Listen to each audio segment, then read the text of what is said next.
Good afternoon, ladies and gentlemen. Welcome to the Committee of the Whole meeting of Tuesday, January 11th. We are hosting an all-virtual meeting today. It's just myself, the two deputy clerks in the CAO and council chambers, and all of council is tuned in virtually for this meeting. So I'll call the meeting to order. I'll ask for a motion, please, for the adoption of the agenda. Just need a mover and a seconder. Moved by Councillor Elmsley, seconded by Councillor Yeo. All in favor? And that's passed. Thank you. Is there any disclosure of pecuniary interest in anything on today's agenda? Seeing none, we'll move right down to item 4, which is deputations. We have one deputation today. Item 4.1 is a request for a pipe encroachment within Skyline Road. In regards to item 7.9 on the agenda, Mr. John Devos is joining us. Mr. Devos, are you there? I'm here. Did I pronounce that right, John? Close enough. John DeVos. John DeVos. Okay, sir. Well, welcome, and we can hear you just fine. So just a reminder, you've got 5 minutes. Please go ahead. Good afternoon. My name is John DeVos from Osprey Farms Limited, located on Skyline Road. My family and I milk 180 cows and house around 400 cattle. In the fall of 2020, we felt it was the best way for us, our neighbors, and the environment to use a dragline system to spread our manure. It involves a main pump at the barn and around 1.3 miles of 8-inch hose. A booster pump is put somewhere midway in the hose, and a tractor in the field that has a spreader bar and guided by GPS, putting the exact amount of manure per acre. There are 3 operators with radio contact at all times. If the operator in the tractor loses pressure, the system at the barn can be shut off within seconds. We spread 1.25 million gallons that fall, which otherwise would have been 250 tanker loads up and down the road. We have 750 acres of land on the north side of Skyline Road, so we inserted a 10-inch pipe under the road and pulled the 8-inch hose through so that we wouldn't interfere with traffic. Since we put the pipe in, we have spread around approximately 750 gallons in June, which would have been about 150 tanker loads up and down or crossing the road. And then we spent 1 million gallons in October, which would have been about 200 tanker loads that did not have to travel the road. This method makes it safer for local traffic and saves road damage from big tanker and tractor tires. And for our own benefit, a lot less compaction in the fields. This method is a lot faster, uses less fuel, and we end up with less mud on the road during wet seasons. We do have a nutrient management plan that could be modified for this operation. We could have straw bales available for containment. The pipe is in the perfect spot on level ground. And if any spill should happen to occur, we could have an excavator on site within minutes. We have no intention to jeopardize our farm or our environment and believe that this is the best way to spread manure. I've seen an upturned tanker in a swamp and another in a ditch. Because of the radio contact, I think should ever be a spill here, it would be smaller and more easily contained. Thank you. Thank you, John. I'm just going to ask Council for a motion to receive your deputation, and then we'll see if there's any questions for you, sir. Councillor Vale, seconded by Councillor Dunn. Thank you. Are there any questions for the deputant? Seeing none, we got a motion to receive. All in favor? That's passed. Thank you. Thank you, John. What I'm going to do is move item 7.9 up in the agenda, and we'll deal with that report right now, John. So if you want to just sit tight, we will deal with that report and see what we can do with your request regarding the easement or license agreement. I don't know, is Sherry or Robin going to join us for this report? Who's going to give us an overview? 7.9.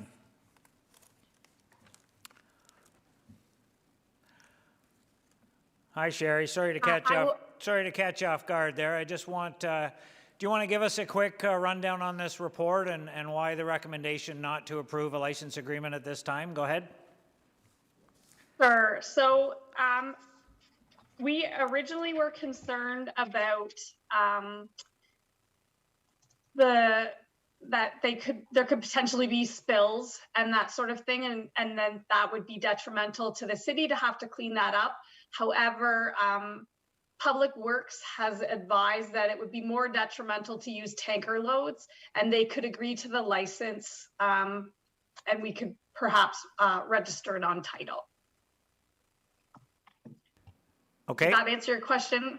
Yep. Are there any questions? It does. Are there any questions for Sherry? Or I don't see any questions.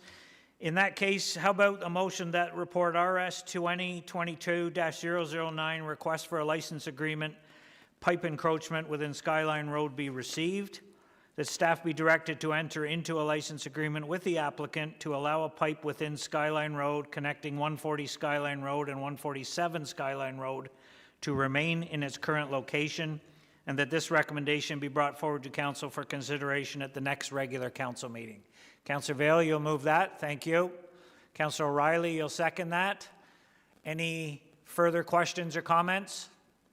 I'll call the question then. All in favor? And that's passed.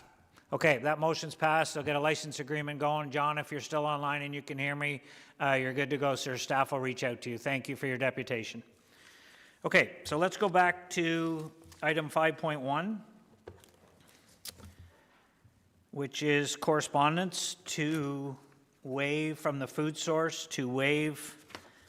These, if you remember, we put a new fee for anybody that needs our loader to load compost at the Lindsay landfill. The Kawartha Lakes Food Source is asking that for their community garden that fee be waived. My recommendation that the correspondence be received and that the fee to load compost at the Lindsay Ops landfill for the Kawartha Lakes Food Source be waived ongoing, and that this recommendation be forwarded to the next regular council meeting. Anybody? Councillor Ashmore, you'll move that, seconded by Deputy Mayor Richardson. Any questions, comments? All in favor? And that's passed. Thank you. Okay, we'll move right into presentations. Our first presentation is item 6.1, which is a presentation from Donna Goodwin on the film production and processes feasibility findings for arts and culture, Economic Development Officer, Arts and Culture. So we've got a screen sharing going, and Donna, are you there? I am. Good afternoon, everyone. Go ahead. Well, Mayor and Council, happy day today. We are bringing forward the film production and processes feasibility study to Committee of the Whole, and we're hoping to have a good discussion and be able to move forward with this project. Next slide. So the background, as you know, a request for proposal to conduct this study was issued in March of 2021. SKH Consulting was the successful consultant, and the study was completed between May and September of 2021. So well within the appropriate time frame. Next slide. One of the reasons why the study concept was brought forward is because of the economic impact of the film industry. And this slide just includes just a little bit of a snapshot, if you will, of the Ontario film and TV industry and the $1.5 billion it contributed in 2020. And that was while navigating the challenges of COVID-19. And it is definitely proven that it creates high value, full-time equivalent, direct and indirect jobs and spin-offs for Ontario. Hollywood production in Canada has increased dramatically, especially in the later portion of 2020, and both Toronto and Vancouver have surpassed pre-pandemic production levels. And that does, it allows for spillover, it allows for awareness of the area, especially the GTA and the surrounding area. And so it does bode really well for our region. And Netflix, opening their new corporate office in Canada, and they intend to hire Canadians for Canadian content to work with those producers. One goal of this new role that's been emphasized is that it's going to be supporting creators and development from underrepresented communities. And so that means Indigenous, BIPOC. It also means rural, and does bode really well for our area. Next slide. So this is just a little bit of a snapshot just from June to December, while we were sort of in the throes of the study. And then since then, we had 3 film activities happening. The Marsh King's Daughter, and that was in the conservation area at the end of June. In October, a BBC documentary film came over from England to do a sort of a documentary on Bruce MacArthur. And on the 2021, just before Christmas, CBC Still Standing was here in Fenelon Falls. And that was a reoccurring program. They've been here in season 2 in Omimi, season 3 in Norwood, Wilberforce, and season 4. So the establishment of a process and of an office it will directly respond to and provide an organized and logical response to activity that's already happening in our region. Next slide.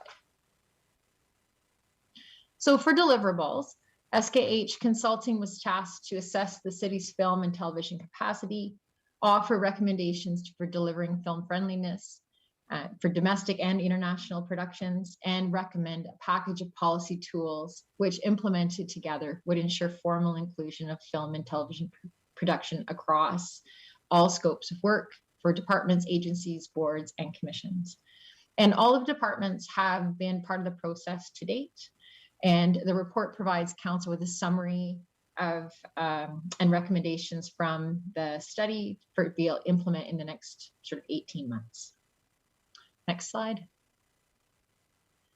So the work plan as it's laid out thus far, and some of it is starting would be starting right in Q1 for 2022, is a listing of all public and privately owned properties on the Ontario Creates portal.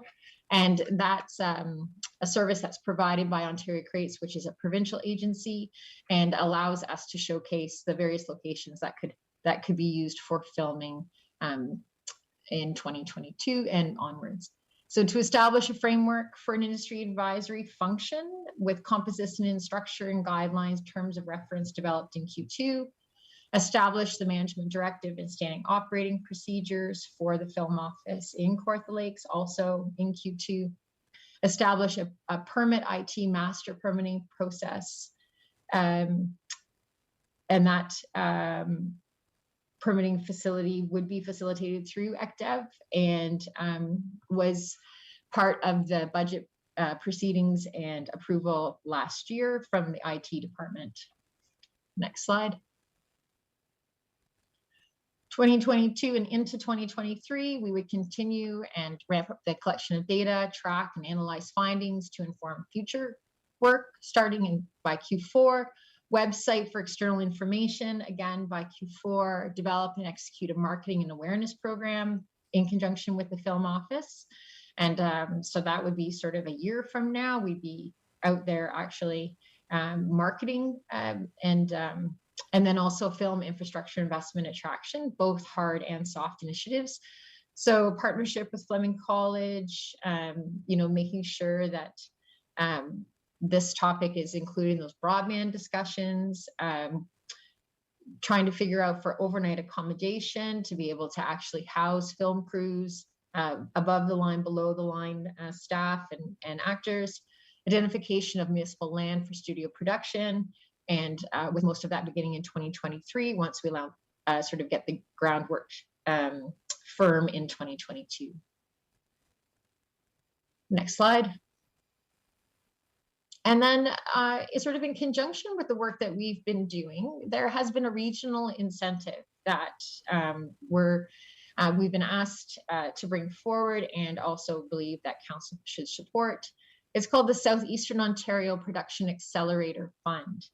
And so this is similar to the North Ontario film tax credit, and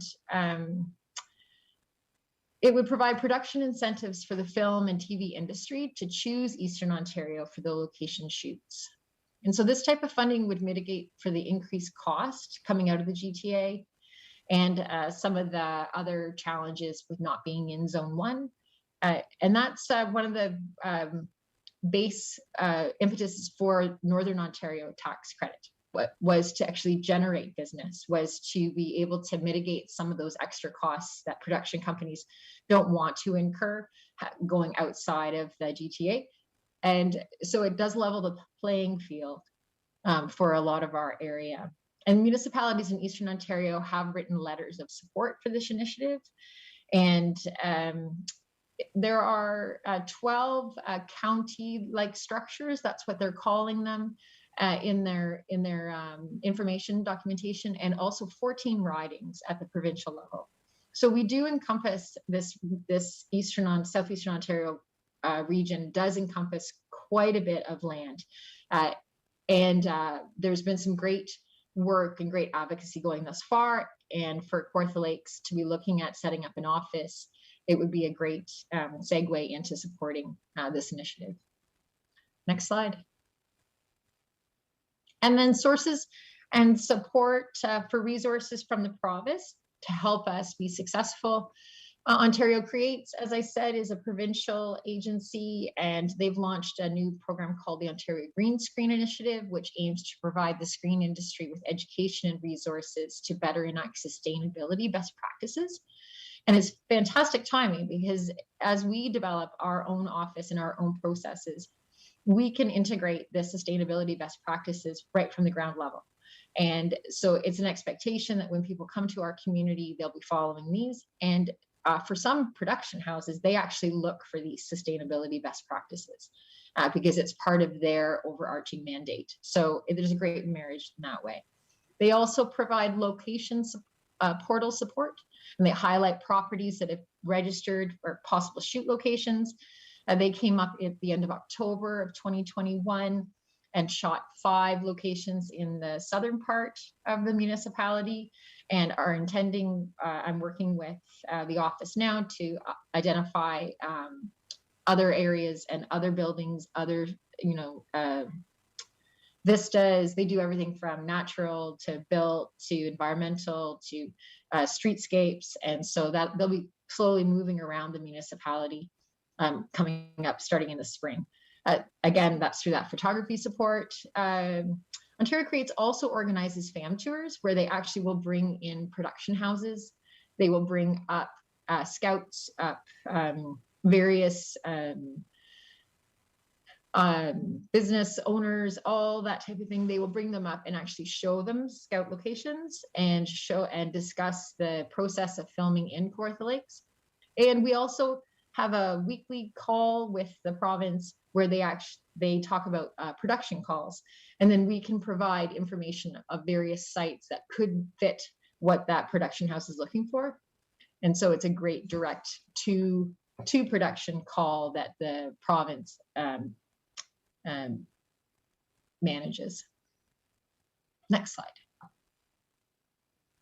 And that's it for me. Questions or discussion? Thank you, Donna. I'm just going to get a motion to receive and refer to council the presentation, and then we'll see if there's any questions. Councillor Seymour Fagan, second by Councillor Elmsley. Any questions for Donna on the presentation? Councillor Elmsley, go ahead.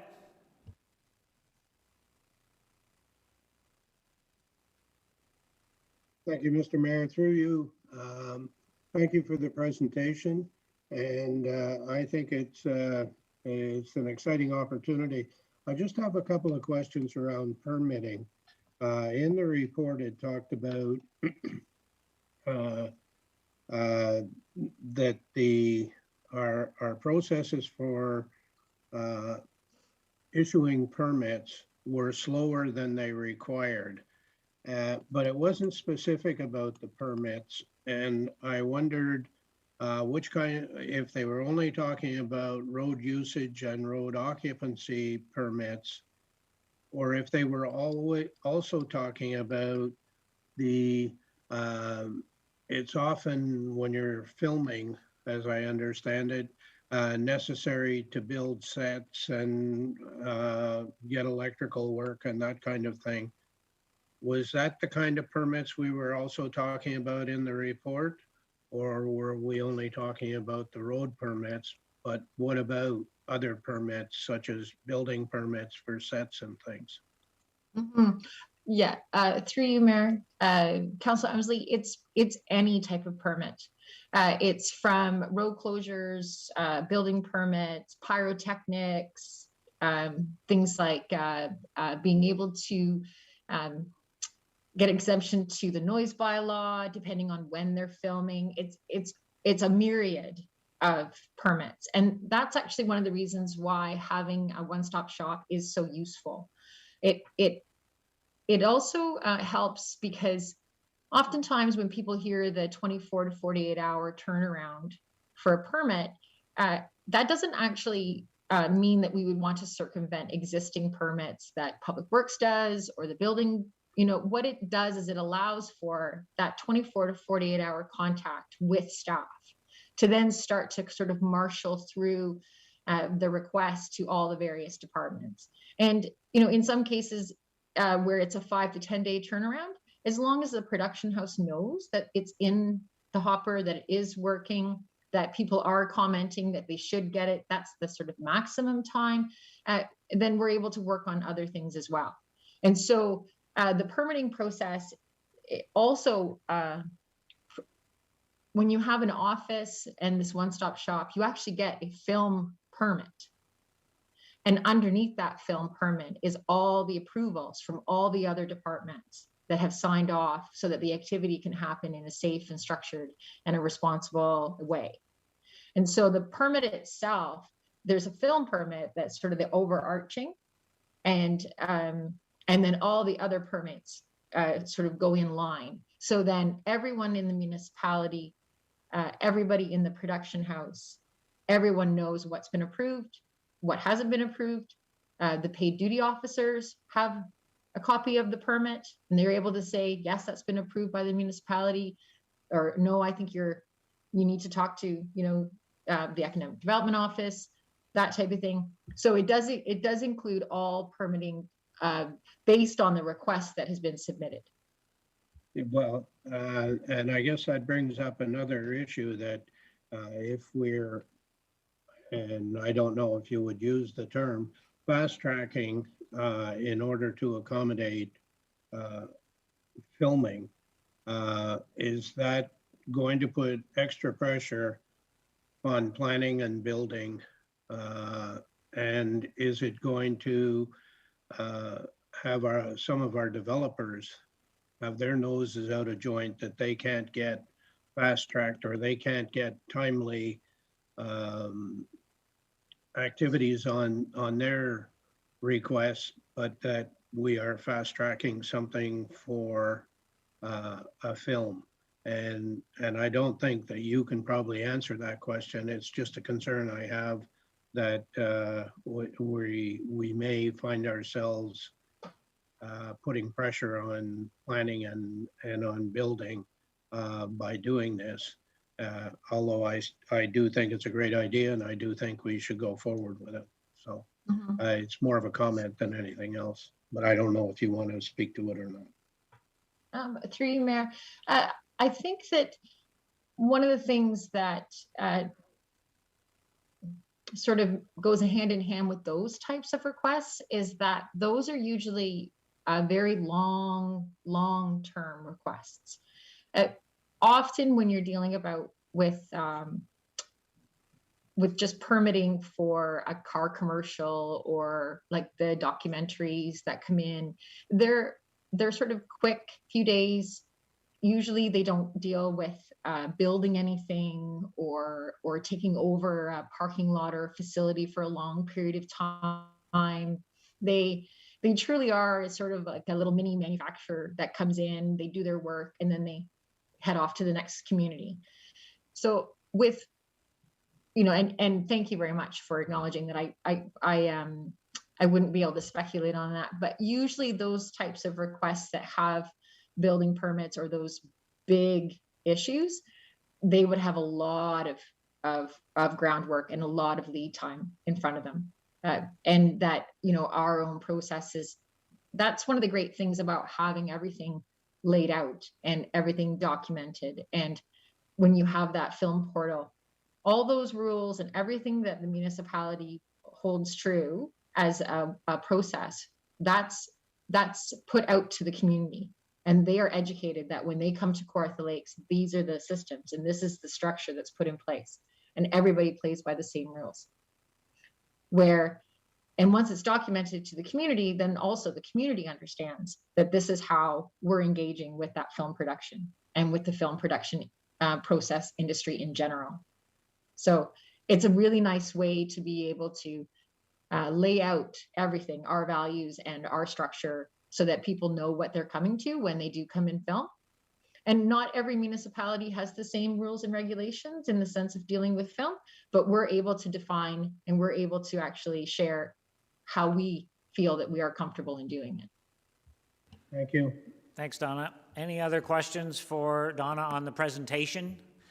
Councillor Seymour Fagan, go ahead, and then Deputy Mayor Richardson. Okay, through you, to Donna, thank you, number one, for this. This has been a long time coming, huge for our municipality, for the entire area, because as we know that there's no filming, there's not enough space in Toronto to film, and they're constantly looking. So I know how much work goes into this. I have a couple questions because it is private business, the film industry. They tend to work fast. So I'm concerned, as Councillor Elmsley was, with the efficiency of a municipality. Because anytime we've had other people who are interested in it, it takes a long time to get anything done, then they go somewhere else. So is there any way that we can ensure that we start moving on this quickly, because people will leave and then we'll get, you know, a bad reputation for stuff like that. And we don't want to start out that way immediately. Through you, Mr. Mayor, I think that actually setting up the portal and having all of the information right there online, that's one of the easiest and quickest ways to be able to expedite reports, because the production house, the location scout, they already know the rules of engagement, and they know how long it takes to get certain things, who to contact for certain things. Right now, I will get calls from other departments saying, oh, we have this inquiry and I wasn't really sure where it should go. So even just that little bit of lag time, that's already dealt with.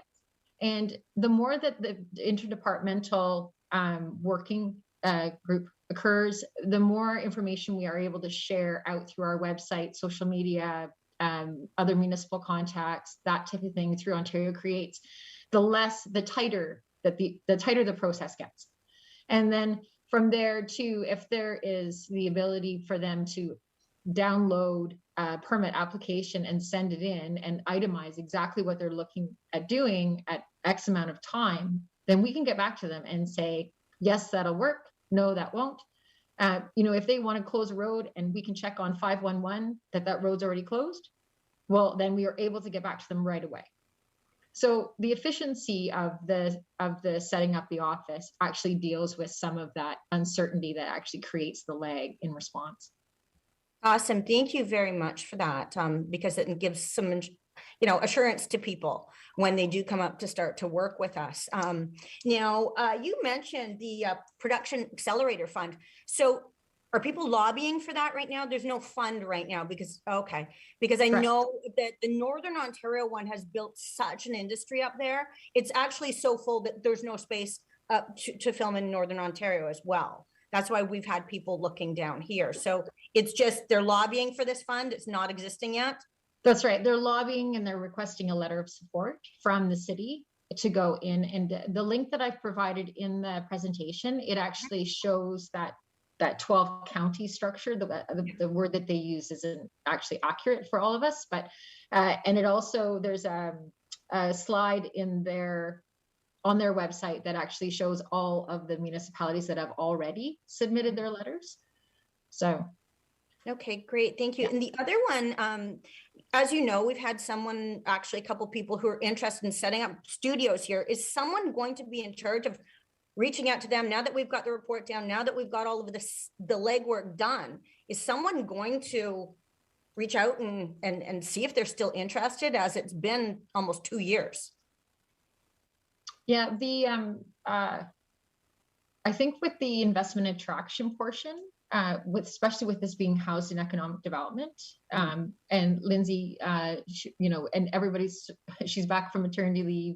We've kind of, have been successfully navigating this sort of pandemic and, the like. I think that, and then once this sort of all the rules and regulations, the operating procedures, the management directive, the portal gets open, different departments are sort of, getting used to working at play with this type of topic and this type of approval process. I think it will be much easier than to either encourage, attract or field those development requests. Okay, I'm concerned about the ones that actually have come to us recently in the last couple of years. Is someone going to reach out to them? That is, we had a bird in hand, and I don't know where it's at right now. So that's kind of my concern. That's why I'm just wondering if somebody can. For sure. Okay, thank you. Thank you. And thanks so much for this. This is it's huge for our industry. I don't think that people realize how big this can be for Kawartha Lakes. People say that they want jobs here. This can make many, many, many jobs in all different industries. So thanks, Donna, for this. Thank you. I have Deputy Mayor Richardson and then Councillor Ashmore. Just a reminder, we're just dealing with the presentation right now and the report is next. So some of these questions are more report related, but I guess we've got Donna, so go ahead, Deputy Mayor Richardson, go ahead. Thank you, and through you, that's kind of like a catch-22 there. Yeah, great report, Donna. I guess one of my comments was, now that we've moved towards developing this film and television office, will we be moving towards creating and developing a policy, a filming policy? I know Cavan South Monaghan is a real hub. They're on the list of preferred locations, and I know that their council had to move ahead and come up with some filming policies to help expedite and get approvals done quicker. So I was just wondering if that's on our radar as well. Yes. Yes. Okay, short and sweet. Thank you. Councillor Ashmore, go ahead. Thank you, Mr. Mayor. To Donna, in your presentation, you mentioned Netflix. Have we reached out to companies like Netflix and Amazon Prime to perhaps look at our location rather than a large city to set up an office? I mean, it's certainly worth a try to see if these companies are interested. They do seem to go to smaller areas. I'm not saying that we're small, but we're certainly more, how would you say it, maybe less congested than the metropolitan areas, that they would come here. Yeah, that's something that, or through you, Mayor, sorry, that's something that the investment attraction and retention, that does hit one of our strategic initiatives through economic development. I can't comment exactly on the Netflix because from what I understand, that's well down the pipe. But we can certainly follow up. And that's one of the great things about Ontario Creates and the Ontario Film Commission and being connected with that organization, that agency through the province, because we are able to have a direct link with development and information with regards to film and TV production through them. Okay, thank you. Any other questions on the presentation? We have a motion to receive. Seeing none, I'll call the question. All in favor? And that's passed. Thank you. Donna, you're going to stick with us? We're just going to move over to 611, which is the report. Film production and processes feasibility findings report. We have a recommendation in front of us to start this process and lobby for this Southeastern Ontario Production Accelerator Fund, advocated along with other municipalities. What is council's wish? Deputy Mayor Richardson, go ahead. I say we move ahead as printed and support this with all our with all our enthusiasm, because it's a great report and it's going to be great for the communities. So you'll move that report ED 2022-002, film production and processes feasibility findings be received, that council endorse the findings of the film production and process study attached as Appendix A in principle, and direct staff to work to develop a film and television office in the Economic Development Division, that council send a letter of support for the Southeastern Ontario Production Accelerator Fund to advocate for a provincial film production incentive program for Southeastern Ontario municipalities, and that these recommendations be brought forward to council for consideration at the next council meeting, January 25th, 2022. You'll move that, Deputy Mayor Richardson. Thank you. Second by Councillor Elmsley. Thank you. Do you want to speak to it, Deputy Mayor Richardson? No, I think I just did. It's a great report. It's good for the city of Kawartha Lakes. And as Councillor Simea Fagan has spoken to, it creates jobs and is something that we need to do because other municipalities are around us and they're on that list. So it's an opportunity. So let's jump at it and get working on it. Agree. Thank you. Councillor Elmsley, you seconded it. Do you want to speak to it? No, you're good. Okay. Any other questions or comments on the report or questions for Donna? Seeing none, I'll call the question. All in favor? And that's passed. Thank you. Thank you, Donna. Appreciate the work on that. And we'll see you at council in a couple of weeks. Thank you. Thank you. Okay, we'll move down to item 6.2, which is our Community Safety and Wellbeing Plan presentation. I believe Mr. Mark Mitchell, the Chief, Kawartha Lakes Police Service, is going to give us a quick run through of the Community Safety and Wellbeing Plan. Are you there, Chief? I am. Good afternoon, Mr. Mayor. Good afternoon, Chief Mitchell. Please go ahead. Welcome. Thank you. Thank you, Mayor. Members of council, it's my pleasure to present you with the draft Community Safety and Wellbeing Plan for Kawartha Lakes. I'm joined today by our executive team members, Rod Sutherland, and I think on YouTube we have Inspector Tim Tatchell and Brenda Stonehouse, who did most of the heavy lifting for us on this initiative. Community Safety and Wellbeing Plan was developed over several months, and due to the ongoing pandemic restrictions, it had to be completed in an entirely virtual environment, which was not ideal. The advisory committee was not able to meet in person even once, and we could not hold in-person community consultation and had to rely on a survey for public feedback. As you're likely aware, the deadline for the Community Safety and Wellbeing Plan was not flexible, and it's a credit to everyone on the advisory committee that this project has been completed. The requirement for every municipality to develop a plan was embedded in the new Ontario Police Services Act, and that legislation also provided guidance about who was to be included in the development of the plan and the need for public input. Next slide, please. In developing the plan, we were asked to focus less on the inner parts of the circle that you see there, incident response, and more on the proactive long-term investments of prevention and social development that you see on the outer rings there. The goal was to develop strategies that are preventative as opposed to reactive, and to ensure the efficiency, effectiveness, and sustainability of safety and well-being service delivery. These are long-term investments where the effects may take months or even years to be realized. Next slide, please.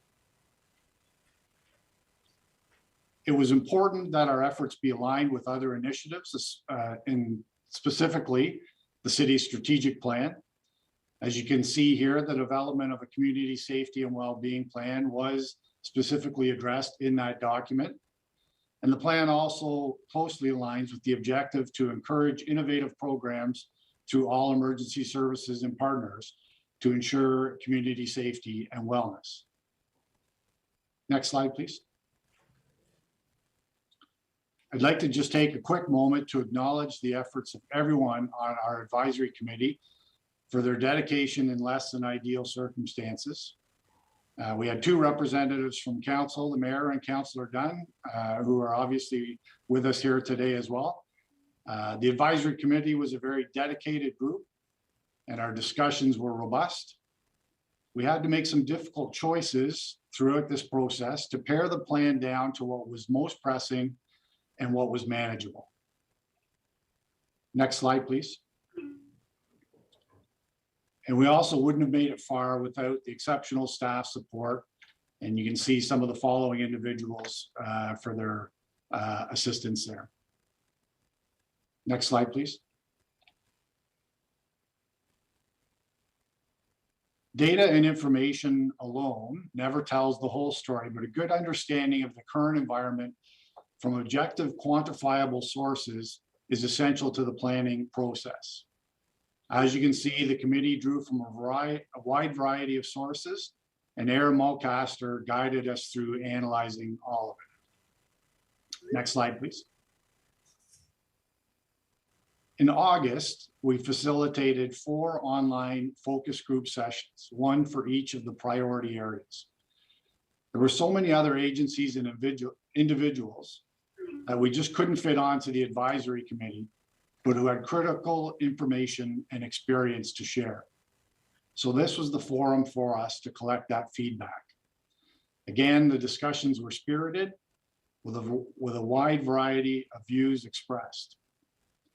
We also utilized the jump-in platform to obtain feedback from the entire community.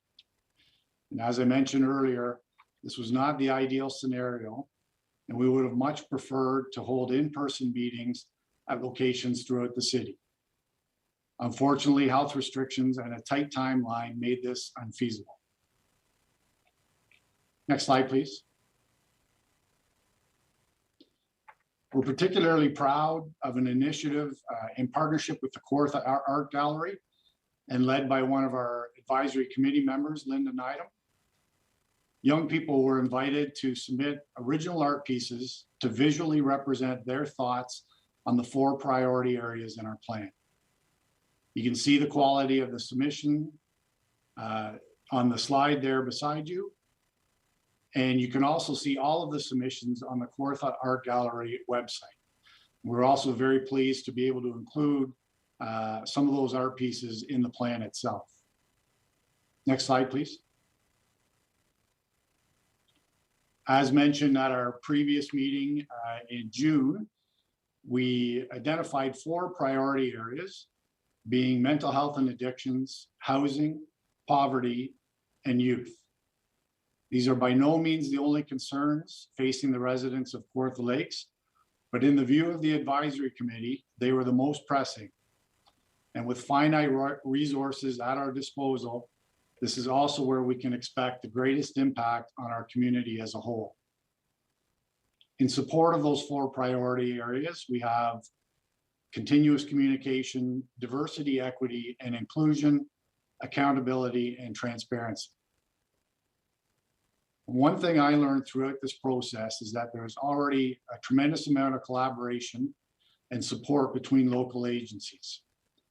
And yet we still have a long way to go if we are to be successful. Next slide, please. Here's a sample of some of the figures that we analyzed. The examples on this slide focused on the mental health challenges in our community. And next slide.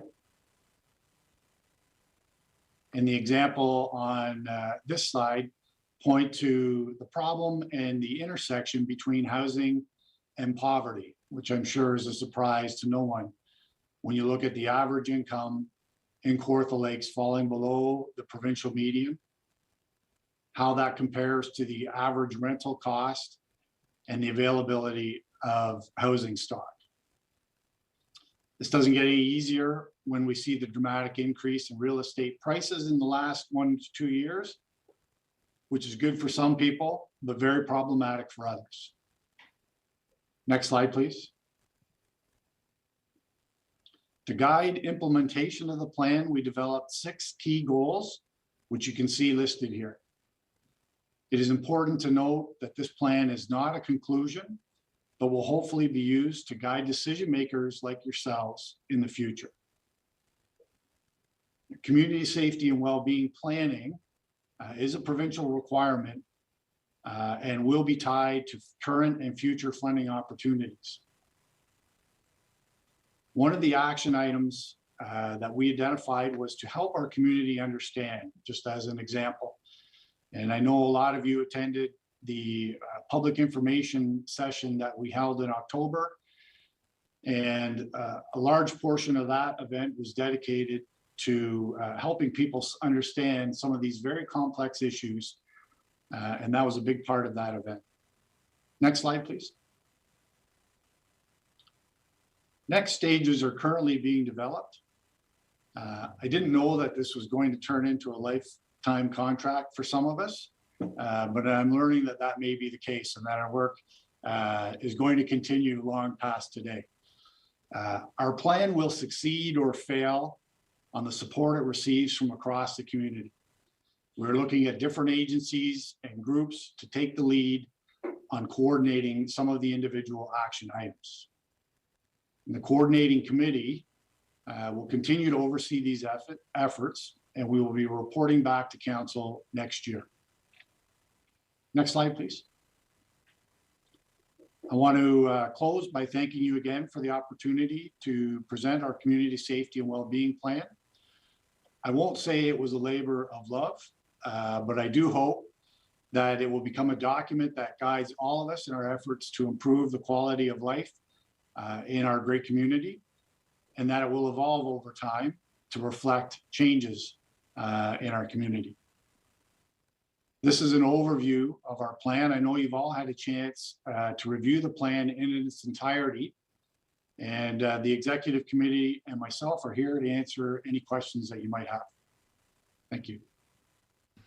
Thanks, Mark, and thanks for your work that you did on this. I guess next time you'll read the fine print more carefully in those contracts before you sign on. But I'll just ask for a motion to receive the presentation and forward to council before we see if there's any questions. Councillor Dunn, thank you. Moved by Councillor Dunn, second by Councillor Elmsley. Thank you. Are there any questions for Chief Mitchell or anyone on the executive committee regarding the presentation? Seeing none, motion to receive. All in favor? And that's passed. If you're going to stick with us for a minute, Mark, we'll just deal with the report and the actual plan. That takes us to 621, which is a Community Safety and Wellbeing Plan report. There's a motion here that the report, Community Safety and Wellbeing Plan, be received, that the Community Safety and Wellbeing Plan appended as attachment A to report CAO 2022-001 be approved, that the Community Safety and Wellbeing Plan Advisory Committee members be thanked for their contributions, and that this recommendation be brought forward to council for consideration at the next council meeting. Can I get a mover and a seconder for that, if you so wish? Councillor Yeo, thank you. Seconded by Councillor O'Reilly. Are there any questions for Mark or Rod or anyone else regarding the plan in front of you? Do you want to speak to it? Councillor Yeo, you moved it. Do you want to speak to it? Yeah, thank you. Through you, Mr. Mayor. I haven't, to be truthful, I haven't got through the entire thing yet. I have been reading it, and it is, to me, it's just it's a wonderful work they've done, and I look forward to the implementation of it, and look forward to the reporting on it to see how it fans out, because it's definitely needed. And just again, thank the committee for all their hard work. I don't imagine it was easy. Thank you. Thank you for that. Councillor O'Reilly, you seconded it. Do you want to speak to it? Yes, just briefly, thank you through you, Mr. Mayor. Thanks again for the report, Chief, and all your staff that put all the hard work into it. It's just certainly, there's going to be some challenges when you see that we're a little bit below the mean average of income, and our average house sale, I think, in the city of Kawartha Lakes is around 700,000 now. So when you look at just one specific area, the challenges for people in our community, I guess on the implementation, Mark, do you see one piece, or maybe it's already to predict which you might move forward with first ahead of some of the rest, or you hope to do it all kind of systematically? Well, that is the work that's being undertaken right now. I think we're meeting as an implementation committee later this month to try to formalize those opinions. But I think in a broader perspective, it'll be used in a wide variety. I can tell you right now, I'm working on a grant specifically related to policing, that one of the requirements is a tie-in to your local community safety and well-being plan. So I think it's going to be kind of a capstone document to a lot of other agencies as they look towards their future plans, strategic plans and grant proposals and stuff, and will be a good support for all of those initiatives. Thank you. Thank you. Any questions from anyone else, any other member of council for the committee or the chief? Seeing none, we have a motion as printed. I'll call the question then. All in favor? And that's passed. Thank you. Thank you, Chief, and to all the members, and Rod, for everybody for your hard work. Thank you. Thank you. Okay, we'll move down to reports. Our first report is 7.1, which is Code of Conduct and Ethics for members of council and local boards, a slight amendment to Schedule A and B to the policy. I think Kathy Ritchie, our city clerk. Hello, Kathy is joining us. Do you want to give us a quick overview on this minor amendment, and then we'll see what council wants to do. Go ahead. Okay. Through you, Mr. Mayor, to council, the Code of Conduct and Ethics for members of council and local boards is to be reviewed each term of council. In January 2020, the current council reviewed and adopted the revised Code of Conduct. During the review, and in accordance with the Modernization Ontario's Municipal Legislation Act, an integrity commissioner was appointed, and policies and procedures were enacted through policy CP 2020-001. The amendments to revise the policy included the role of the integrity commissioner, council code of conduct investigation protocol Schedule A, and the conflict of interest investigation protocol Schedule B.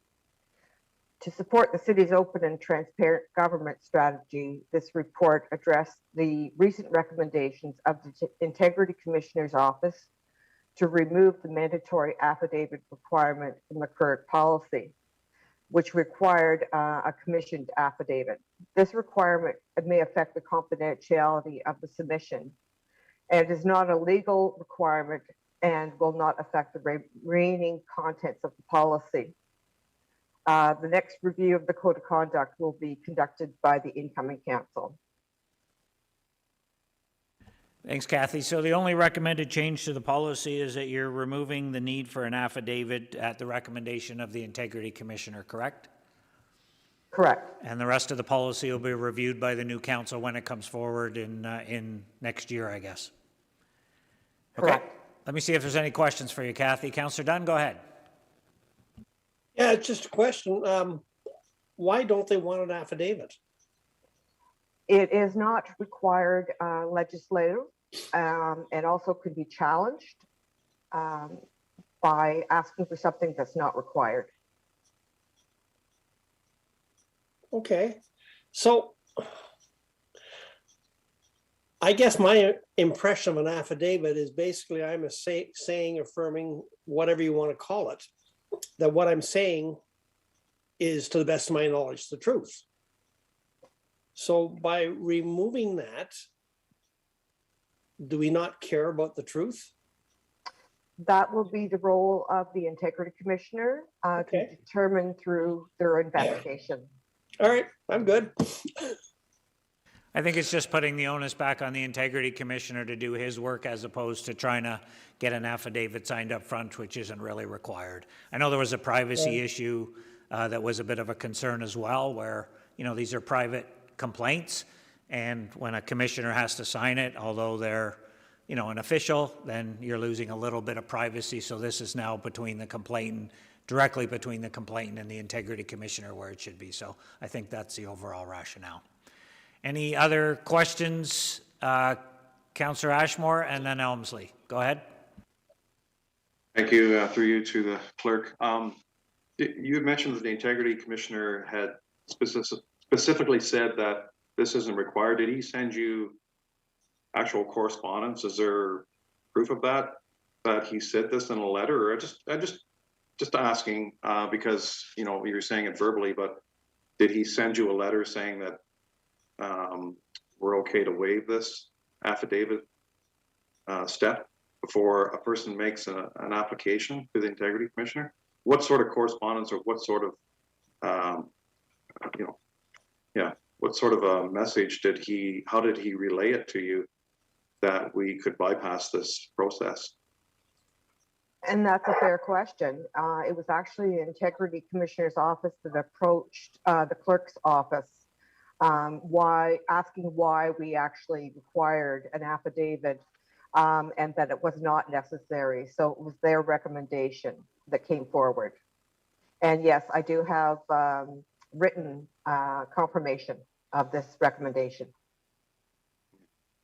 Well, I'm having some difficulty trying to understand this, because affidavits are very important in the legal system, and you can get an affidavit. If a person in the report, it says people are having difficulty getting an affidavit, but they can be obtained online, and that's legal in Ontario. And in Canada, you can obtain an affidavit online. I just think that it's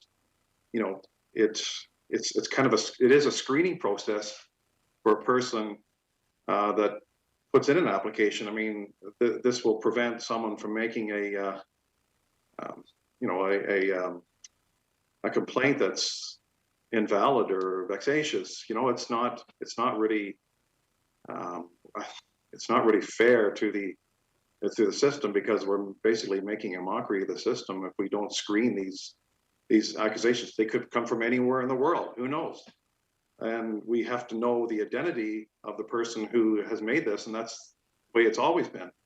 I think that it's kind of a step backwards for doing this, in my opinion, but because what it's going to do, it's going to put a lot more work on the integrity commissioner. We pay the integrity commissioner, and it's going to clog up his work plan, and we're going to have to pay a lot more for all these accusations and files that are coming in. It's just going to open up the floodgates, and nobody can screen them anymore. So the purpose of the affidavit is to accompany commissioning, is just commissioning the signature. So you're not validating what is contained in the complaint. All you're doing is commissioning a signature, and it's an added step. And again, their concern was that it infringed on the confidentiality. If the city was not available to commission, they'd have to go outside, possibly to an MP or an MPP's office. So again, it was their recommendation to remove that section. As I said, it's not required under legislation. And it thing is, so that could be challenged.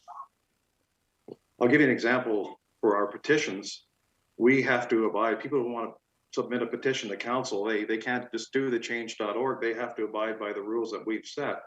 So we set a precedence in that. We set our own rules that people had to abide by.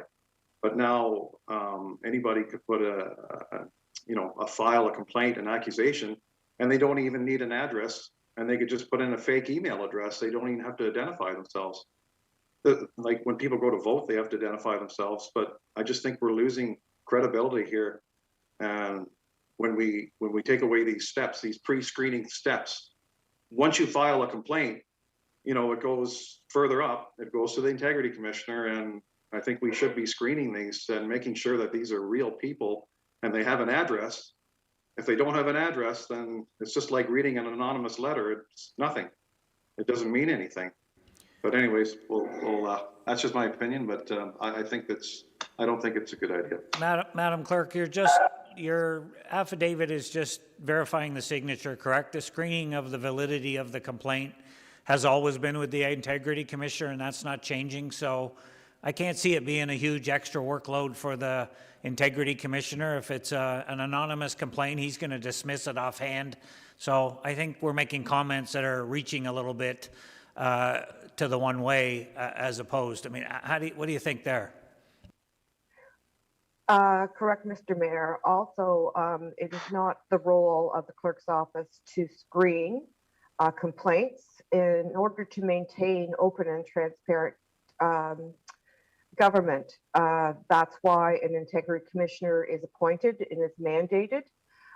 So therefore, there is no involvement from the clerk's office other than to commission signature. It's up to the integrity commissioner to screen those complaints or requests for investigation and not staff. Thank you. Councillor Elmsley, you had a question? My question was answered. Thank you, Mr. Mayor. Thank you. Any other questions regarding the report? Okay, we have a recommendation in front of us. Code of Conduct and Ethics, Member of Council and Local Board Policy Amendments to Schedule A and B be received. Council approves the recommended amendments to Schedule A and B of the Code of Conduct and Ethics, Members of Council and Local Board Policy CP 2020-001, attached as Appendix A to Report CKL 2021-009 by removing the mandatory affidavit requirement from the investigation protocols, that this recommendation be brought forward to Council at the next Council meeting. Anybody want to move the recommendation as printed? Councillor Elmsley, second by Councillor O'Reilly. Any further questions or comments? Going to call the question then. All in favor?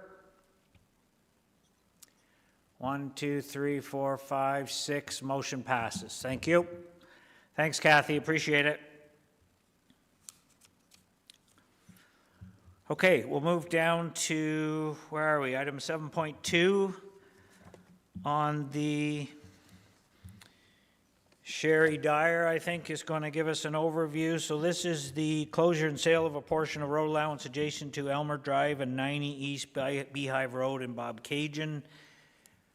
Welcome back, Sherry. Do you want to give us a quick overview on this one, and then we'll deal with the other ones after that? Go ahead. The land management team received a request to purchase the adjacent shoreline road allowance adjacent to 243 Avery Point Road. Land management team reviewed it and had no objections, and therefore supported the disposition for the higher of the appraised value, or the $23 per linear square foot amount. Sherry, Sherry, let me just stop you. Sorry, I think you're on the wrong report. So 7.2 is East Beehive. Oh, sorry. Elmer Drive and sorry. East Beehive. That's okay. That's our first one we want to deal with. So let's hear about that one, please. Sorry to cut you off. Okay, my apologies. So for this one, municipal law enforcement received complaints regarding encroachments on this unopened road allowance. Land management team received the request from the owners of 26 Elmer Drive in Bobcaygeon requesting to purchase that road allowance. Land management team reviewed and supported the disposition of the road allowance for the minimum, for the minimum set price of $15 per linear square foot. This was advertised in December, on December 16th, 23rd, and 30th, and received no objections. Thank you. And what makes this one unique is the price at $15, because it's an older application. Is that correct? So that's why this one's a little different. Yes. And so we approved it as long as all of the property owners along the street agreed to it, and it took some time to get all the property owners to agree. So back when the original letter was sent out, we were still doing it by the set price. So the other one wasn't offered, the other option. Thank you. So you have the recommend. Councillor Dunn, go ahead. Yeah, thank you, Mr. Mayor. Is that the piece of property where where the adjacent owners come to council multitudes of times, place rocks in front of it, and they use it for launching boats and so on and so forth? Is that the piece of property we're talking about? No. So through the mayor. Okay. Oh, sorry. Okay, that's good. Yeah, no, I know, Sherry. I thought the same thing when I saw it, but if you see on your map, Councillor Dunn, that came with the report, it's not that same piece of property at all. So we'll deal with that one a different day, but thanks for bringing it up. All right, thank you. Any other questions for Sherry on the report? Okay, there's a recommendation in front of you. I'm not going to read it. It's pretty lengthy, but it's basically a recommendation as printed to proceed with the sale of the road allowance. Anybody want to move the recommendation? Councillor Seymour Fagan, thank you. Seconded by Councillor Yeo. Any further questions or comments? Councillor Ashmore, go ahead. Thank you. To Sherry, first of all, I'm in favor of the motion, but I have a question. I have a similar, just identical situation, and people approach land management and were denied. Now they're going to try again. And without going into it right now, this isn't the place to go into it, but council has discussed it. Just wondering why some are denied and with land management team and some are not. Most of them are, but ones that are identical to this one was turned down. I'm just wondering why that's the case. I mean, it doesn't seem like I said, I'm okay with this. I'm okay with the other ones, but I think there should be fairness and practicality when people come to land management team and then to council, and yet they're denied. Some cases they're denied. I just find that it's not quite right. You know, it's not quite fair when some are denied when it's identical to the ones that are coming up here today. Is there any reason why some are kind of chosen and some are not? So through you, Mr. Mayor, to the councillor, when there is a denial, we do express the reasons why. So I don't know what area you're referring to, and I can't comment on the reasons to deny it, but we don't deny unless we have a specific reason, and it will be outlined when that happens. Thank you. If you want more details, I guess, Councillor Ashmore, maybe reach out to Sherry offline and give her an exact example, and then she can let you know the exact reasons. Any other comments on the report?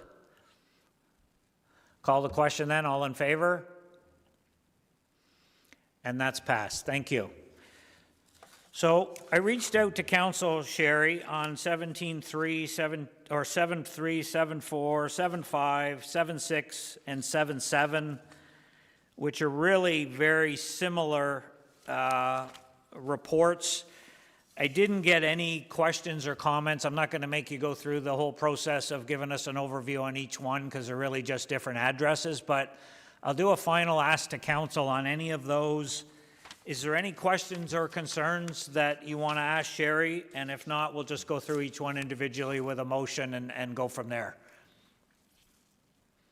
Okay, I'm not seeing anything. So 7.3 is the proposed surplus declaration, closure, and sale of a portion of shoreline road allowance adjacent to 309.5 Avery Point Road. There's a recommendation there to surplus, stop up, sell it, blah, blah, in front of you. Anybody want to move that? Councillor Yeo, thank you. Moved by Councillor Yeo, second by Councillor Elmsley. Questions? All in favor? That's passed. Thank you. 7.4 is the proposed surplus declaration, closure, and sale of a portion of road allowance adjacent to 203 Avery Point Road. Same basic motion to proceed with the sale. Councillor Yeo, you'll move that again. Thank you. Councillor Elmsley, you'll second that again. Thank you. Are there any questions on that report? Councillor Ashmore, go ahead. I had a question to you, Mr. Mayor, but I can wait till after these are passed. Okay, thank you. Any questions on the report? Call the question. All in favor? That's passed. 7.5 is the proposed surplus declaration, closure, and sale of a portion of road allowance adjacent to 899095 Fells Point Road. Same recommendation to proceed with the sale of the road allowance. Can I get a mover and a seconder? Moved by Councillor Seymour Fagan, second by Deputy Mayor Richardson. Any questions on that report? Councillor Yeo, go ahead.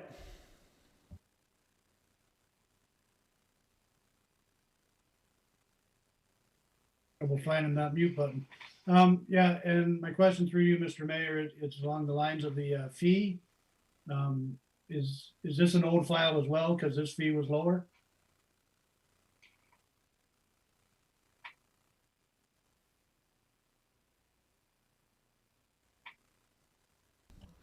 Sherry, that's for, Oh. that one's for you. This one's looking at $15 per foot as opposed to the 23 per foot of the other one. You got a comment on that?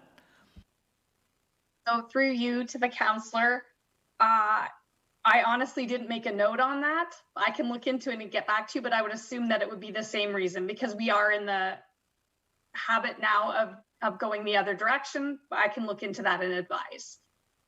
Thank you. So the CAO is telling me this one is not a shoreline road allowance, it's just a regular road allowance, so that's why the difference in the price. So my apologies. I thought that you were asking about the fact that we've been saying the higher of appraised versus the square foot. So my apologies, I misunderstood the question. But yes, it is, the CAO is correct. Are you good with that response, Councillor Yeo? Yeah, that's fine. Thank you. Thank you. So we have a motion as printed on the floor. Any other questions? Call the question then. All in favor? And that's passed. Thank you. 7.6 is the proposed surplus declaration, closure and sale of a portion of road allowance adjacent to 243 Avery Point Road. The motion is to proceed with the surplus and sale. Councillor Yeo, will you move that? Thank you. Second by Councillor Elmsley. Any questions on that report? All in favor?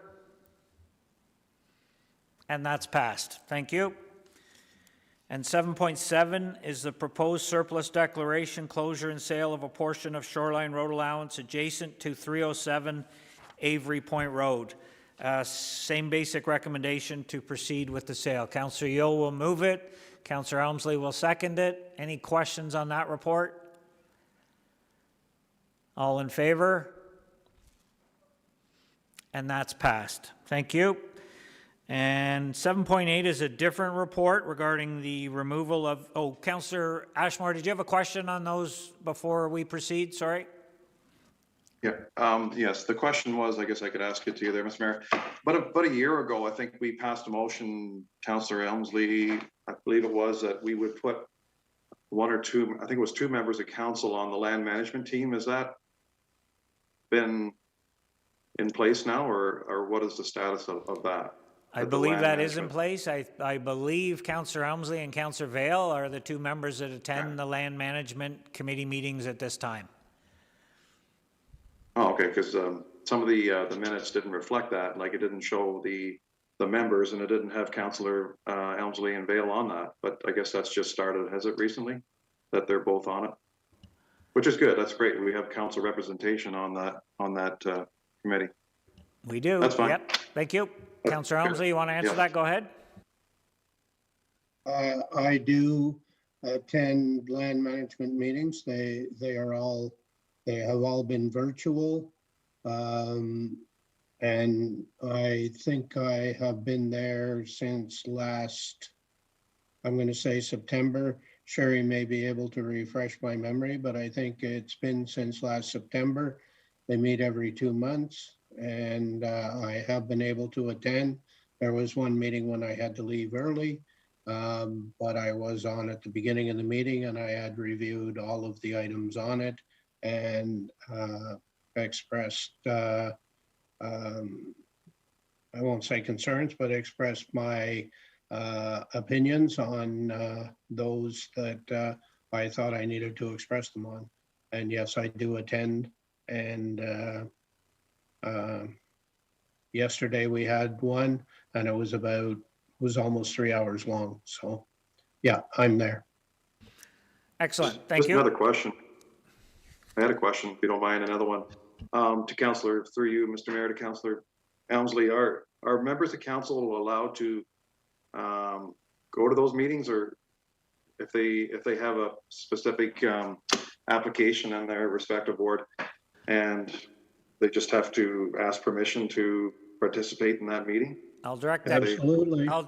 I'll direct that counselor to Sherry. She's the land management staff person. So what are the protocols, Sherry, for a counselor wants to make a comment on a report? Go ahead. Yes, they can make a comment or they can ask to attend the meeting if that's what they would prefer. And they can get their comments heard either way. All right, thanks. Thank you. Report 7.8 is a request for removal of the subject to the interest of the municipality notation from property description Bertram Street and Ernest Street. Sherry, do you want to give us an overview of that report? Go ahead. Yes, this property has a notation on title that is subject to an easement in gross due to the fact that the road allowances are laid out on a plan of subdivision and have never been formally stopped up and closed. So land management team reviewed it and had no objections. The property owner intends to develop a subdivision and develop roads suitable to the subdivision and the surrounding area.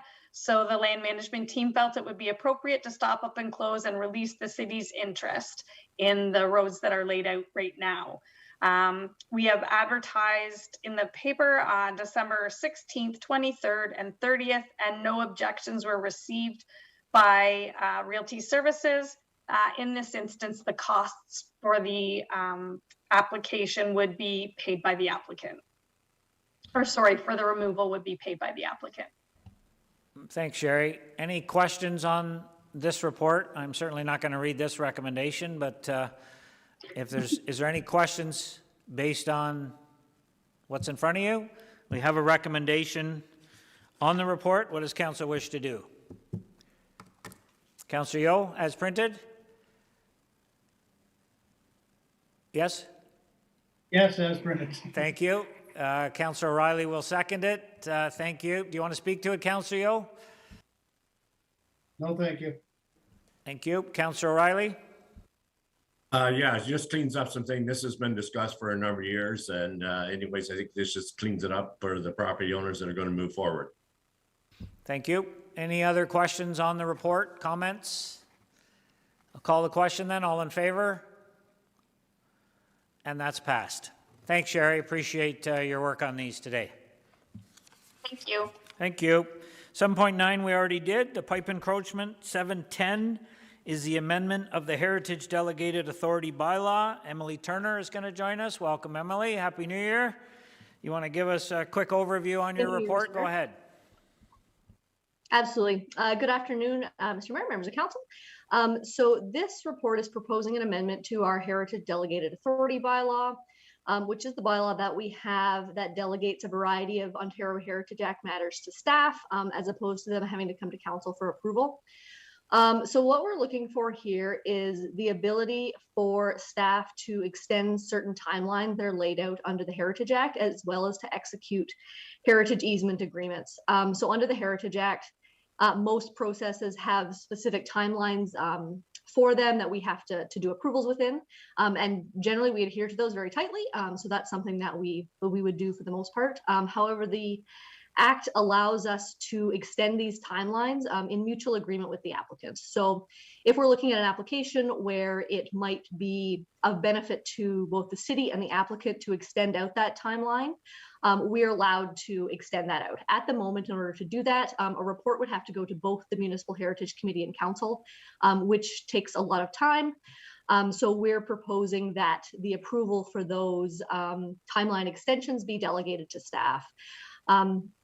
The other side of this is also with heritage easement agreements. So with certain kinds of applications, the city may want to enter into a heritage easement agreement with an applicant. Generally, this is with complex planning applications. At the moment, these have to be executed by coming to council. The amendment to the bylaw would allow them to be executed by the Director of Development Services. So the purpose of bumping these back to the staff level as opposed to going to council is that it saves a lot of time for the applicant, and it tightens up our processes a lot and makes it a bit easier for the applicant. So where most of these would apply is when we have complex Planning Act applications that have a related cultural heritage resource to them. So you'll have applications under the Planning Act, applications under the Heritage Act, and this allows staff and the applicant to process them through together. And if we need to adjust timelines on the heritage front in order to do that, we can do it. It just makes our service delivery for those kinds of applications a lot better. And it also aligns our practice in this municipality with other larger municipalities in Ontario. Thanks, Emily. Certainly makes sense to me. Any questions for council? Councillor Ashmore, go ahead. Thank you. Through you to Emily. In your report, you're saying that the majority of the applications received by the city are for alteration applications. And the other thing is, we brought this up before, we've had other instances where landowners, property owners, all they're asking for is just good communication. So will we be reaching out to these landowners well in advance? So that will save them time and sort of the surprise factor, I guess, that, you know, they're building something or they're renovating a property and then they come upon a stumbling block per se, and then they have to wait, they have to regroup, and they have to wait for permits and whatnot. But this is in no way going to slow down their development. Are we going to make sure that we have good communication with these people that have these applications going? That's correct. So the vast majority of applications we get, they're for property owners. Actually, most of them are in our downtown Lindsay Conservation District, people putting up new commercial signage. And we usually get those through in about 2 to 5 business days. The turnaround time is very quick. Where this applies is for big complex applications. So these are the kinds of applications they're going to be coming through pre-consultation. They're going to know about it right up front. So for your everyday property owner who wants to, do a new sign, restore a porch, put in new heritage windows, this isn't going to affect them at all. They're going to be looking at that same fairly quick turnaround time that we already have for our heritage permit applications. Thanks. Thank you. Any other questions for Emily? Okay, there's a recommendation in front of you. The amendment to the Heritage Delegated Authority bylaw be received, that bylaw 219-154 be amended as outlined in Appendix A of this report. Necessary amending bylaw be brought forward to council for adoption, and that this recommendation be brought forward to the next council meeting. Anyone want to move as printed? Councillor Seymour Fagan, seconded by Councillor Ashmore. Any questions? Call the question. All in favor? And that's passed. Thank you, Emily. Appreciate it. Okay, we'll move down to 7.11, which is feral pigs in Kawartha Lakes. I knew we had a lot of stuff in Kawartha Lakes, but I didn't know we had feral pigs. But Kelly Maloney was joining us. You want to give us a quick overview, Kelly? It's quite a detailed report, so there's a lot of information in there, but go ahead, please. Thanks. Yes, thank you, Mr. Mayor, and it's good for me to be with you again, members of council and staff. Thank you. Just a quick overview. Many of you may have been aware of the item in the news in the fall where there was a sounder of wild pigs that was captured by MNRF in the Pickering area. This item did come before the Agriculture Development Advisory Committee at their December meeting. It's an issue of an invasive species, basically.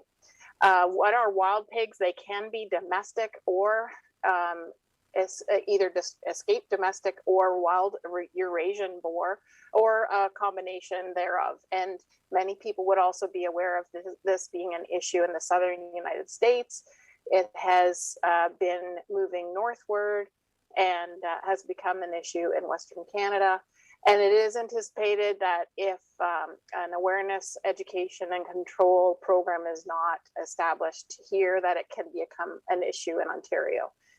So basically, what the province of Ontario has done has been to create a pilot project and has established a strategy to deal with the impending threats. There have been sightings over the last number of years of various types of wild pigs, whether they be domestic, escaped, or wild boar, or potentially even combinations of those within Ontario. They've established a database where they track those sightings. There's a public site available through iNaturalist where the public can report those sightings. And then they've established within the pilot project a small team of 3 at the province to investigate further those sightings, and where necessary, as was the case in Pickering, they monitored the animals through cameras and then eventually set up a system where they were able to capture and then dispose of those animals so that they didn't become a further threat and become established as a wild population. So the province does also call upon several partners. It's not, especially with currently 3 individuals at the province looking into this issue. It's not something that can be undertaken by one jurisdiction on their own. They anticipate the collaborative efforts of not only MNRF staff and associated stakeholders, but also OMAFRA, municipalities, other organizations, and private and public citizens. It does impose a threat here in Kawartha Lakes potentially, as damage from wild pigs can have a significant impact on the environment, on our businesses, farm businesses, as they can have significant damage to crops and pasture lands.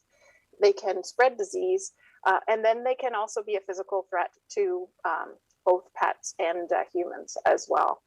So there is an opportunity for the municipality to consider to become involved in helping to prevent this from becoming an established threat. Once a wild pig population is established, it's near impossible to eradicate it, and in fact could even control is quite costly and time consuming. So potentially, firstly, we could look at bylaws around possessing pigs in residential areas, ensure our at-large bylaws are sufficient to deal with wild sightings of pigs. Certainly there's lots of opportunity for public awareness, education of the threat, and encouraging the public to report sightings. And then we can also consider what part we may be able to play in a control and eradication program.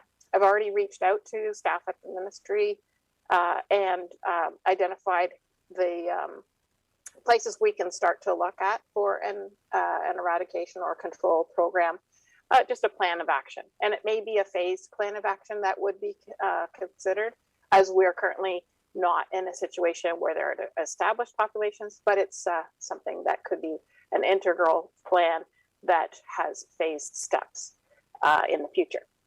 And so we propose to have further investigations with the ministry staff and determine what our possibilities are, and then to come back to council in the late spring, early summer.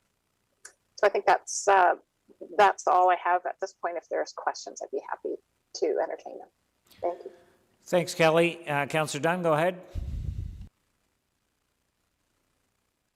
Are we considering recommending to the province that we have an open season on them?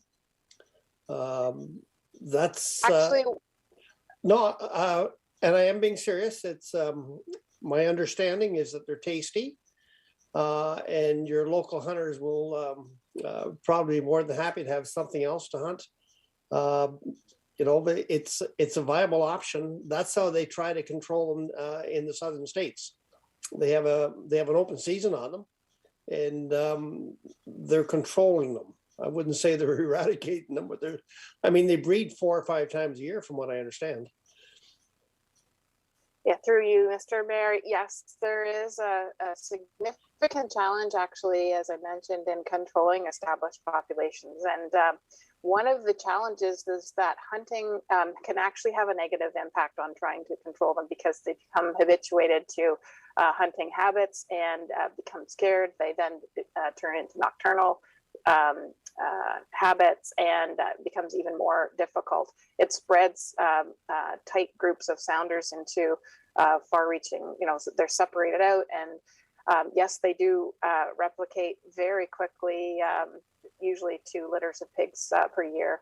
And contrary to previous beliefs, there was a thought that domestic pigs that become wild, escaped, and are living in the wild can actually become very comfortable, maybe not so today at our minus 25 degree temperatures, but in our climate, even in the north, they can become feral and wild. And so because of the challenges with hunting and the potential complications that could arise, the province has actually banned hunting of pigs in Ontario starting on January 1st of 2022. So that's not legal here as an option. They do want the assistance of hunters, landowners, the general public in helping to identify any signs or tracks that may be out there. And in fact, there may be opportunities for those individuals to participate with the ministry in helping to capture any of those animals that are out there in different ways. But hunting for one specifically has been banned. Thanks, Kelly. Any other questions on the report? Councillor Vail, you are our rep on the Ag Advisory Committee. Will you move the recommendation? Are you comfortable with that? Absolutely. Thank you. Moved by Councillor Vail, second by Councillor O'Reilly. Do you want to speak to it, Councillor Vail, as the rep, or it's all been said? Yep. Just quickly, just to touch on a couple of items, right? I think it's important to remember that in our community or our municipality, agriculture is our number one industry. So I think the steps that Kelly and the Ag Committee are bringing forward are responsible and timely to make sure and ensure that we don't have a future problem or issue in this community, which would be very, very detrimental economic-wise. Thank you. Councillor O'Reilly, do you want to speak to it? You seconded it? Yeah, just briefly, just to echo the words of Councillor Vail. Basically, there was an article in the Toronto Star today said there's been another sighting of feral pigs in Pickering area. So I don't know. I think Kelly maybe mentioned they thought they had eradicated them, or either that, or she mentioned that they had spotted them. So, anyways, Durham Reed is not that far from us. It's our next door neighbors, so it wouldn't take long for some of them to get in this part of our city of Kawartha Lakes. So. Thank you. Thank you. Any other questions or comments for Kelly or? Okay, I'm going to call the question then. All in favor? And that's passed. Thanks, Kelly. Appreciate it. Okay, item 712 is our Social Services 2021 Service Plan. I believe, there she is, Janine Mitchell is going to join us, our Human Services Manager. Welcome, Janine. Happy New Year. Go ahead, please. All right, thank you so much to you, Mr. Mayor, and to Council. First, I wanted to bring your attention. You may be wondering why we're bringing forward a plan for 2021 as it's now 2022. The provincial response to the impacts of COVID on service, they delayed the requirement for us to submit that plan until November 30th of 2021. And it is a requirement to submit a plan each year. It's a part of our requirement with our agreement. So we have to submit it even though the year was over.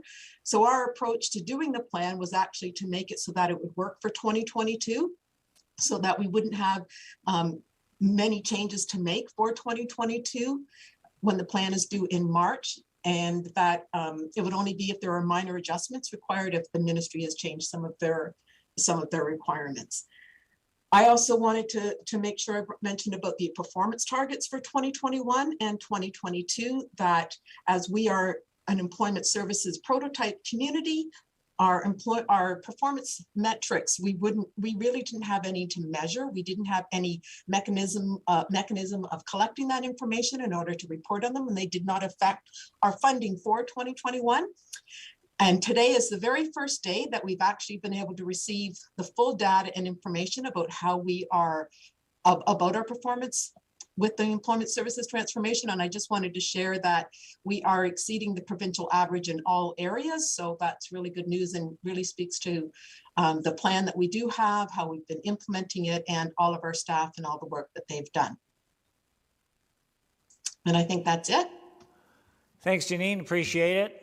Questions? Any questions on the 2021 plan? Okay, there's a motion that the plan for 2020 social services service plan be received, that the 2021 social services plan be endorsed, and that this recommendation be brought forward to council for consideration at the next regular council meeting. Moved by Deputy Mayor Richardson, seconded by Councillor Elmsley. Any further questions on the plan? All in favor? And that's passed. Thanks, Janine. Appreciate it. Bye. Okay, our last item on the agenda is a memorandum from Councillor Vale regarding water service capacity for the village of Woodville. There's a motion there, but I'm going to turn it over to Councillor Vale to give us a little bit of background. Notice I said a little bit of background, and see where he wants to go from there. Go ahead, sir. Thank you. If I get a seconder for the motion that was included in the memo, I'll speak to it. Okay, so the motion is moved by Councillor Vale and a second by Councillor Yeo. Go ahead, Councillor Vale. Thank you. So basically what I'm looking for, the long and short of it is an answer on the Woodville water capacity issue. Quite simply, is there sufficient capacity or not? If there's not, what is the issue and what is the plan to correct it? The motion, you'll notice, has a quick turnaround time. As I believe at this point, we already have the information to move forward. There's been many studies done and monitoring done over the last 20 years. And those studies have quite simply ended up on a shelf with no action taken to date. So why would we ask for another study when we've already done them? If you look at those studies and those reports and go through them, as I have done, right, time and time again, those reports, the answer or the summaries in them are very similar from one time to another. The last one being in 2018, which was the last time we contracted out for it. The monitoring and everything is now done in-house from 2018. So from 2018, you know, the summary and the recommendation was that there was sufficient capacity in the Woodville well system for the existing connections within the village, plus an additional 140 connections. Right, 140 connections. Now they also recommend that those added connections be phased in, right? Which is reasonable, right? The past contract has gone out to Thomas Grace and Associates. I've reached out on several occasions to Thomas Grace and had a conversation with them about these reports and about his recommendations and about phasing in. So from Mr. Grace's standpoint, he again confirmed to me verbally that the feeling is that there is no capacity issue there. Should the future 140 connections be phased in? He said, absolutely, right? I asked him, so in your mind, when you wrote that report, phasing in, how do you envision that happening, right? So his response to me was to take the monitoring data that had already taken place. His recommendation was that 30, 40 homes at a time be built, they'd be monitored over that time period, and the monitoring data be taken, extrapolated to project what the future impact on the well would be. So, you know, we have 30, 40 homes built. There's 30, 40 homes built right now in that subdivision that people are living in. And the phase in that we're enforcing on the developer is next year there'll be no building in that subdivision because we're going to take a year to monitor and look at it, which then means there'll be no building for 2 years because he won't get approval to cut in roads, put in infrastructure till the year after that, which then means there will not be any more building until 24. Further to that, when those wells were originally commissioned, that the allocation included all of the approved subdivisions on the plan and the Village of Woodville plan at that time, which included the Maple Hills subdivision, which is in construction right now, Woodland Courts, which is still on the city's books, and the Tashiri property, right? All that was all included in the allocation. Over the last 20 years, we tell people that there is no allocation for new builds. And we've gotten to the point where we use future development potential to stop any current development. I sat at a pre-con meeting 2 years ago, which had to be the shortest pre-con meeting that I've ever gone to for an item. And it was to redevelop the old Presbyterian church on the main street of Woodville, a huge old building on a large in-town lot to retirement condos, 6 units to be exact. And it went right to the engineering department, and the answer was there is no allocation or no future allocation for water at the village of Woodville, and the conversation ended. There wasn't even any more discussion on the plan. There's not even the allowed, there's a resident right now that's gone through trying to buy a farmer, an old farm lane. The farmers agreed to sell it to him. We won't approve it because the farm has future potential. But when the farmer goes to the city to take those lots off, the answer to him is we do not have sufficient water quantities. So after 20 some years of monitoring and reports, I'm simply looking for, what is the capacity issue if it does indeed exist? And then what is the answer? What is the fix for it? Thomas Grace and Associates put forward a fix or a solution that if staff had concerns about capacity issue, and they did a test well on White Rock Road to do a blend between the two systems. And there's been nothing come to council or any discussion on doing a blend to address any capacity issues that I know of to date. I had conversations with engineers about looking at the original well area to do a blend between the two systems if they persist that there's a capacity issue.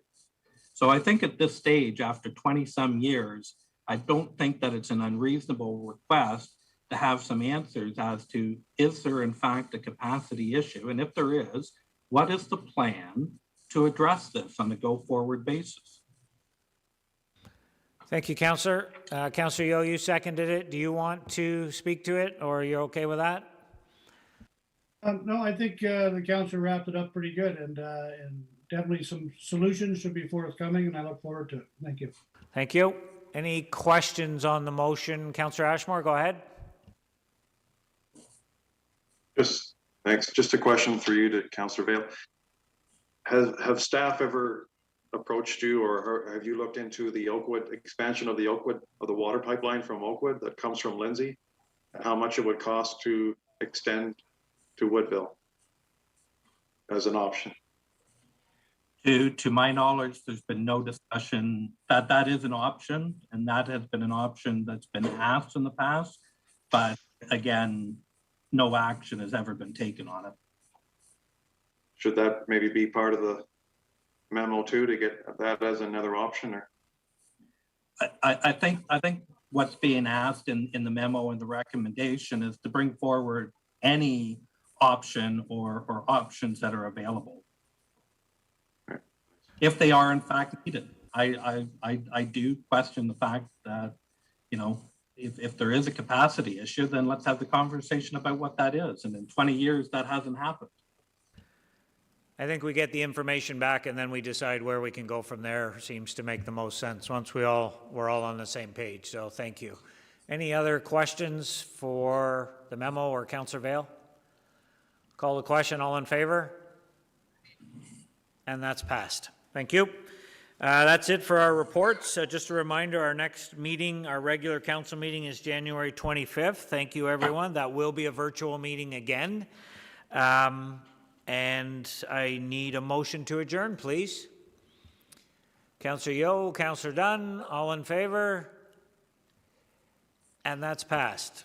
Stay warm, take care, and we will talk to you all on the 25th.